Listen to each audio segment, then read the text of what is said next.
dans les épisodes précédents. Et d'ailleurs, en parlant de ce Happy, moi il me fait un peu penser à un robot, sachant que dans toute l'image on voit pas mal de trucs mécaniques. Il a un aspect un peu brillant dans l'image.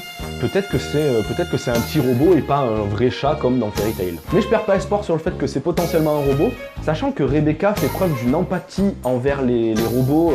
On voit vraiment que Rebecca elle aime bien les robots, tout ça. Ça a probablement un rapport avec son histoire à elle, qu'on découvrira probablement au fil du manga, notamment avec le prochain chapitre. Bonjour à tous, on se retrouve pour cette review du chapitre 2 de Eden Zero. Alors si vous suivez mes autres vidéos sur le Japon, ne vous inquiétez pas, j'ai prévu d'en faire d'autres, hein. C'est juste qu'en ce moment il y a Eden Zero, je suis pas mal hypé, ça me plaît pas mal, sachant qu'il y a un chapitre par semaine. C'est vachement plaisant de faire ce nouveau format de vidéo.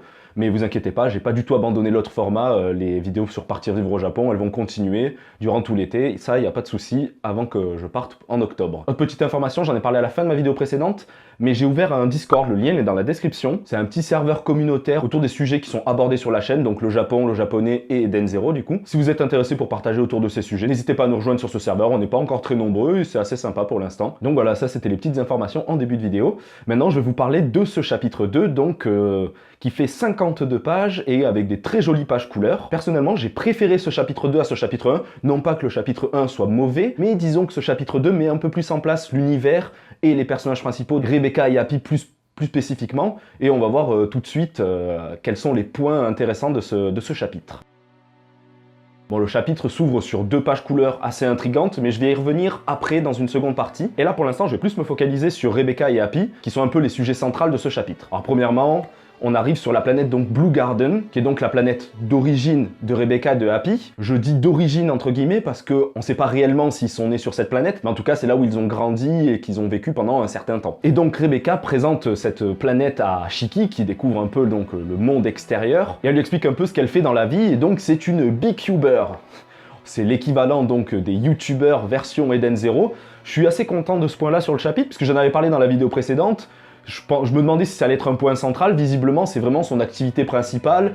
Elle est un peu connue, mais pas trop. Et je trouve ça assez sympa. Donc, on nous présente vraiment donc, ce cube qui est vraiment l'outil pour faire ses vidéos, pour les publier. C'est vraiment un réseau, donc YouTube, mais Beecube, quoi. Assez original, je trouve, pour le coup. Vraiment, je trouve ça assez intéressant. Je disais donc qu'on arrive sur la planète Blue Garden pour que Shiki s'inscrive en tant qu'aventurier. Et c'est donc là que la première vraie péripétie de nos héros commence. Happy se fait capturer par un malfrat pour être revendu, puisque visiblement, la race des chats des Exid, qui apparemment se prononce pas pareil que Exid dans Fairy Tail. Et donc, c'est à ce moment-là que le chapitre s'accélère un peu. Shiki part à la poursuite de ce bandit pour sauver Happy. Et donc, avec ce passage, on en profite pour apprendre un peu plus sur le background de Rebecca et Happy. C'est le gros point que j'ai adoré dans ce chapitre. Là où je me plaignais la semaine dernière avec le Happy qui ressemble trop à Happy de Fairy Tail, ben là du coup on se rend compte que le background de ce Happy est quand même bien différent. J'ai vraiment apprécié, en plus je suis très content parce que je l'avais dit, pour moi c'est un robot. Même si du coup j'ai eu des doutes parce que c'est vrai qu'il paraissait vachement réaliste et c'est un point qui est évoqué par Shiki. Tu ressembles beaucoup à un vrai chat pour un robot. Et c'est vraiment le point que j'ai adoré. Avec le background donc sur la rencontre entre Rebecca et Happy, ils ont un passé solitaire. Dès son plus jeune âge, on voit que Rebecca a été abandonnée. J'y reviendrai tout à la fin quand je parlerai de mes hypothèses. Et Happy, visiblement, lui aussi a été abandonné. Et donc ils se retrouvent tous les deux à vivre ensemble et à avoir grandi ensemble. Et donc clairement, ça donne un petit côté attachant à la relation Rebecca et Happy. Vraiment, j'ai vraiment apprécié. Et du coup, sur cette révélation de Happy robot, on se rend compte qu'il peut se transformer en pistolet. Alors là, j'ai vraiment kiffé la référence parce que pour moi, c'est de l'ordre de la référence, pas de la copie. Référence à Ellie, la personnage principale dans Rave, qui a donc, si vous vous souvenez bien, les 2 guns tonfa. Vraiment excellent. Rebecca qui ressemble pas mal à Ellie dans son caractère, du coup, qui devient folle furieuse et qui tire sur ses adversaires. Vraiment stylé. On voit aussi, du coup, elle va pas être tout le temps à la botte du héros, genre derrière Shiki à dire protège-moi, protège-moi. Non, on voit qu'elle a un caractère assez fort.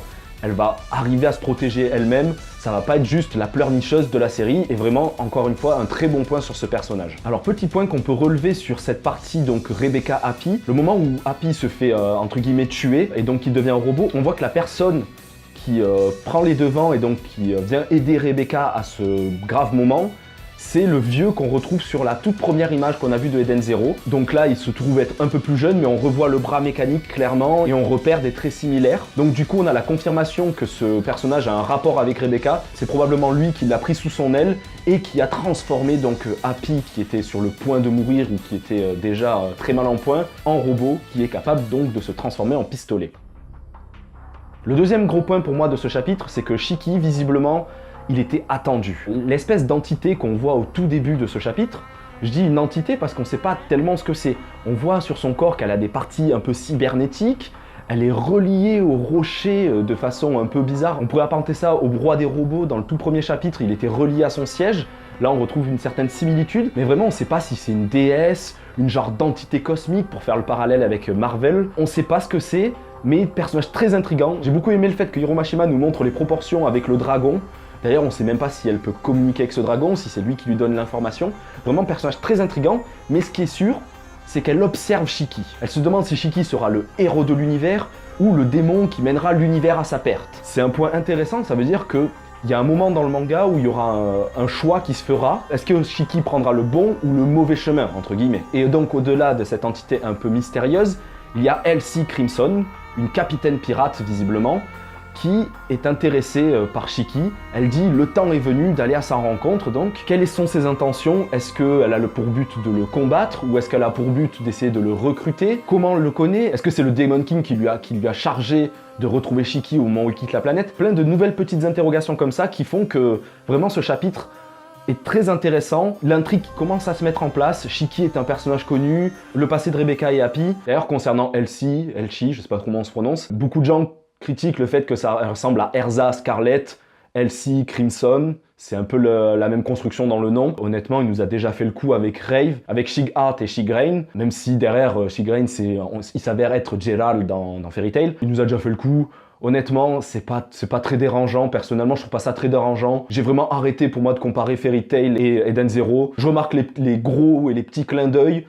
C'est assez sympa. D'ailleurs, en parlant de clin d'œil, on voit plein de petits designs de personnages de Fairy Tail. Je comprends pourquoi les gens crachent pas mal dessus, parce qu'en fait, la série Fairy Tail s'est terminée très récemment, il y a 1 an, sachant que l'anime est même pas encore terminé. Les gens, du coup, ils sont encore en plein dans l'euphorie Fairy Tail. Ils comparent sans cesse, je comprends, mais c'est pas grave. Maintenant, on va arrêter de comparer à Fairy Tail, on va relever les clins d'œil. On va se focus sur Eden Zero et sur le lore qui promet d'être intéressant. Donc clairement, très, très intriguant. Pourquoi ces personnages connaissent Shiki? Quelles sont leurs intentions? Quelle est l'intention de la déesse? Quelle est l'intention de Elsie? J'espère qu'on découvrira ça pas trop vite, parce que c'est bien que ça mette en place des intrigues, mais que petit à petit, faut pas qu'il y ait tout plein d'indices dès le début et qu'au chapitre 10, tout soit déjà résolu. Ça met en place l'intrigue, vraiment. Chapitre fort intéressant, j'ai énormément aimé ce chapitre. Et du coup, comme la semaine dernière, j'en ai relevé quelques hypothèses. Alors j'avais parlé des origines de Rebecca, comme quoi elle serait d'une famille royale ou d'une famille aisée. Je pense toujours que c'est le cas, mais du coup, on est plus sur l'orientation où elle s'est faite abandonner donc à son plus jeune âge. Ça, on en a la confirmation. Mais pour moi, peut-être que du coup, c'était une enfant illégitime et du coup, elle a dû fuir. Ça serait un background un peu cliché qu'on connaît, mais pourquoi pas, ça donnerait un peu de profondeur au personnage. Elle essayerait de se faire reconnaître. On sait pas. D'ailleurs, en parlant de reconnaissance, j'ai beaucoup aimé qu'elle se déguise en mode « je suis connue ». Happy qui nous dit qu'elle est pas très connue, mais au final, il y a quand même quelqu'un qui arrive à la reconnaître. Donc on verra exactement si sa popularité est réelle ou non, mais c'est un point intéressant sur Rebecca. Une autre hypothèse qui cette fois concerne Shiki, qui n'est pas de moi, mais je la trouve très intéressante, ça serait le fait que le Demon King, en fait, ça serait une entité cosmique comme la déesse, donc un être qui serait capable peut-être de se transformer en petite taille, un être qui observe le monde, ce genre de choses, qui serait donc à l'origine de Shiki, il l'aurait recueilli, il l'aurait ramené sur la planète Granbel, et il aurait chargé un certain nombre de personnes de s'en occuper, de veiller sur lui. Cette hypothèse, je la trouve assez intéressante. Pourquoi pas, honnêtement, à voir si ça se vérifie ou non. Bon, en conclusion, ce chapitre était vraiment très intéressant. Il a continué à mettre en place l'intrigue. Il a développé un peu l'univers et il a développé aussi le background des personnages. Maintenant, reste à voir ce qui va se passer par la suite sur les développements à venir. En tout cas, moi, je suis de plus en plus hype. On a la confirmation que ça va être une aventure. Shiki va devenir un aventurier. Il va voyager d'étoile en étoile dans le but de se faire un maximum d'amis et dans le but in fine de sauver l'univers ou peut-être de le détruire. Bon, voilà, j'espère que cette petite review t'aura plu. Là, oui, ce coup-ci, je peux dire petite. Je vais essayer de raccourcir un peu le format parce que 15 minutes de vidéo, ça peut être un peu lourd à regarder. Puis il faut dire que dans les vidéos précédentes, c'était les premiers chapitres, donc il y avait beaucoup de choses à dire. Puis je parlais aussi beaucoup de Fairy Tail. Maintenant, je vais plus me concentrer vraiment sur les points importants de chaque chapitre, sans pour autant aller dans le détail de chaque case. J'espère que ce format-là vous plaira. N'hésitez pas à me dire dans les commentaires si vous préférez avoir plus de détails au risque d'avoir une vidéo plus longue, ou si vous préférez que je survole un peu plus les sujets tout en donnant mon avis, puisque c'est le but d'une review. Donc voilà, n'hésitez pas à me faire part de vos commentaires. Encore merci pour vos commentaires sur la vidéo précédente. Vraiment, ça me fait plaisir de voir qu'il y a des personnes qui apprécient ce que je dis et qui partagent avec moi et qui me donnent leurs hypothèses, tout ça. C'est aussi pour ça qu'il y a le Discord, pour qu'on puisse partager en direct, au-delà des vidéos, qu'on puisse partager en direct nos avis, nos hypothèses, nos théories. Si la vidéo t'a plu, n'hésite pas à la partager, c'est comme ça que ça fait connaître la chaîne. N'hésite pas à mettre un pouce en l'air, ça me fait super plaisir de voir que les gens aiment ma vidéo. Bien sûr, abonne-toi à la chaîne, suis-moi sur les réseaux sociaux, Twitter, Instagram. Il va se passer pas mal de choses dessus, puisque dans les prochains jours, je vais pas mal bouger et je vais partager ça sur les réseaux sociaux. Je vous en dis pas plus, vous verrez si vous venez me suivre là-bas. Comme je vous dis, ça va pas mal bouger, il va y avoir d'autres vidéos donc sur Eden Zero et sur Partir Vivre au Japon. J'ai des petites idées en tête, notamment au niveau du visa, vous allez comprendre. Du coup, mon but maintenant, c'est d'arriver à avoir au moins une vidéo par semaine. Et de ce fait, je vous dis à la semaine prochaine. Bye bye!